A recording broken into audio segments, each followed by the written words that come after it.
আর দেখুন, পুরুলিয়ার জাতীয় সড়ক, যেই সড়কের পাশে প্রতিদিন প্রচুর মানুষ যাতায়াত করেন, কিন্তু সেই জাতীয় সড়কের অবস্থা দেখুন, রীতিমতো আবর্জনায় ভরা রয়েছে।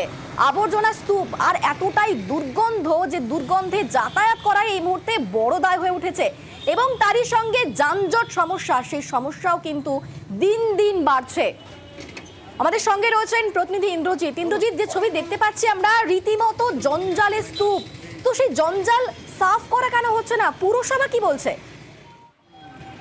দেখো অনিন্দিতা, এটা একদিনের ঘটনা নয়, প্রায় এই ধরনের সমস্যা হয়ে থাকে। পুরুলিয়ার 32 নম্বর জাতীয় সড়ক, পুরুলিয়া শহরের বুক দিয়ে যে 32 নম্বর জাতীয় সড়ক, সেই জাতীয় সড়কের পাশেই আবর্জনা স্তূপ এবং আবর্জনা একেবারেই রাস্তা দখল করে নেই। আর এই কারণে এই সমস্যা।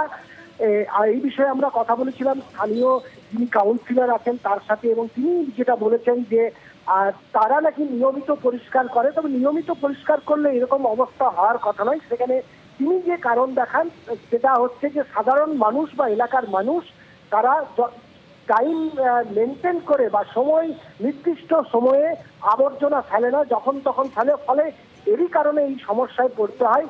এই সমস্যা দূর করতে গেলে একদিকে যেমন পৌরসভাকে উদ্যোগ নিতে হবে, অন্যদিকে সাধারণ মানুষকে সচেতন করতে হবে, এবং সচেতন না হলে এই সমস্যা থেকে যাবে। একেবারেই যানজট হচ্ছে, দুর্গন্ধ ছড়াচ্ছে, জাতীয় সড়ক প্রায় অর্ধেক আবর্জনা ঢেকে রয়েছে। ফলে স্বাভাবিকভাবে এই সমস্যা সত্যি খুব সমস্যা, এবং একেবারেই জাতীয় সড়কে এই ধরনের সমস্যা একেবারেই যারা বেরোচ্ছে তারা সমস্যায় পড়ছে, যারা বাইরে থেকে আসছে তারা দেখে যাচ্ছে যে পুরুলিয়া পৌরসভার পরিষেবা কি। ফলে স্বাভাবিকভাবেই এই অবস্থা থেকে মানুষ রেহাই পেতে চাইছে, এবং একদিকে যেমন পৌরসভা দাবি করছে যে তারা নিয়মিত দুবেলা পরিষ্কার করে, অন্যদিকে তারা আরেকটি জিনিস যেটা বলতে চাইছে যে সাধারণ মানুষকে সচেতন হতে হবে, একটি নির্দিষ্ট সময়ে ময়লা ফেলতে হবে, তাহলে হয়তো এই ধরনের সমস্যা হবে না।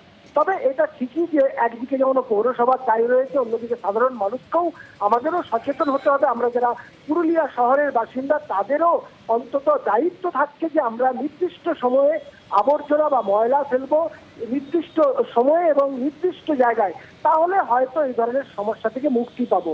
অনিন্দিতা। আচ্ছা, বেশ।